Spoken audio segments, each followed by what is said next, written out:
All right, let's jump right in. Ever think about that invisible highway all around us? The one that's constantly carrying all the music, news, and shows you listen to every single day. Well, today, we're going to pull back the curtain and take a look at the incredible world of modern broadcast transmission. Now, just so you know, what we're covering today comes from part 38 of a really comprehensive 40-part series. It's called Modern Broadcast Transmission, and it's put together by Virtualization Options LLC. We'll be zeroing in on the absolute core components of the transmitters that make it all happen. You've seen towers like this a million times, right? But have you ever really stopped to think about what's happening up there? That tower, it's the very last stop on this incredible journey. It's literally the voice for a signal that started in a studio, got completely transformed and amplified, and is now flying through the air, right to you. I mean, it really feels like magic, doesn't it? A DJ says something into a mic, and boom, a split second later, you're hearing it in your car, maybe miles and miles away. But it's not magic. It's an amazing, precisely engineered chain of technology. So let's break it down. How does this actually work? Okay, to really get this, we need a roadmap. And in the world of broadcasting, that map has a name: the broadcast chain. Think of it as the exact step-by-step path that every single signal has to follow. And here's that roadmap. So it kicks off with the audio coming from the studio. Simple enough.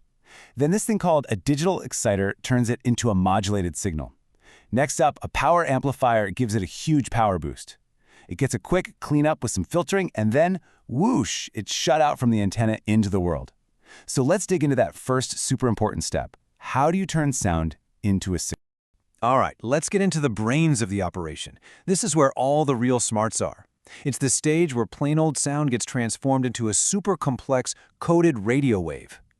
The heart of this first step is a piece of gear called the exciter. Seriously, just think of it as the digital brain of the whole transmitter. Its job is to take that audio, work some magic with digital signal processing, and create this perfectly formed but still low-power radio signal that has all that audio information packed inside. So what's actually happening inside that brain, inside the exciter? It's a process called modulation. And it's a pretty ingenious trick, really. It's how we get our audio to piggyback onto a much more powerful radio wave, the carrier wave, so it can actually travel for miles. Honestly, without modulation, broadcasting just wouldn't be a thing. And there are two classic ways to do this: AM and FM. You've heard those letters your whole life, right? Well, with AM, that's amplitude modulation. The strength or amplitude of the radio wave changes to match the sound. It's simple, but it's really easy for static and noise to mess with it. Now, FM, frequency modulation, is a whole lot smarter. The strength stays the same, but the frequency of the wave changes with the sound. This makes it way more resistant to noise.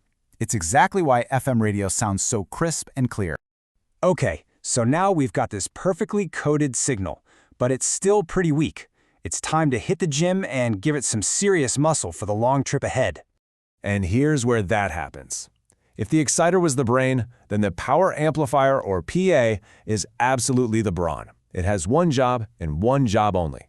Take that tiny little signal and just crank it up, amplifying it thousands of times to get it ready for broadcast. As you can imagine, this is where the system uses most of its electricity. And speaking of electricity, this is where modern engineering gets really cool.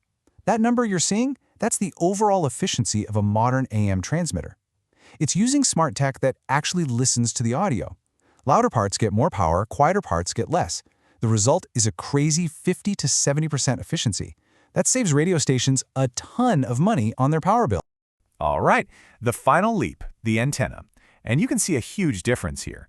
On the left, that's a classic AM tower. AM radio uses really long wavelengths, so a lot of the time the entire tower is the antenna. That's why they have to be so massive. But on the right, that's more like what you'd see for FM or TV. Since FM uses higher frequencies, the actual antenna parts are much smaller and can just be bolted onto the tower.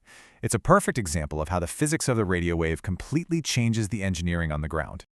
So, where is all this heading? Well, the future of broadcasting is really a story about two worlds colliding. We're seeing old-school radio frequency engineering merge with the high-tech world of IT. I mean, look at this. Modern transmitters are starting to look more like servers in a data center than old radio equipment. Think about it. Engineers can now log in and control them from anywhere with an internet connection. They're built with redundant, hot-swappable parts, just like a server, so if one piece fails, you just pop in a new one without taking the whole station off the air. We've got things like HD radio, which are basically digital sidebands letting you cram more channels onto one frequency. And get this, now AI is getting involved, predicting when a part is about to fail so you can fix it before it breaks. It's all about being smarter, more reliable, and staying on the air no matter what.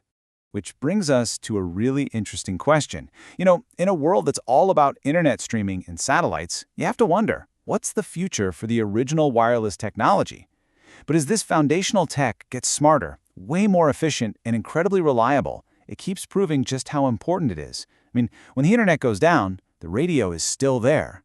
So it really makes you think, what's the next evolution for this original wireless highway?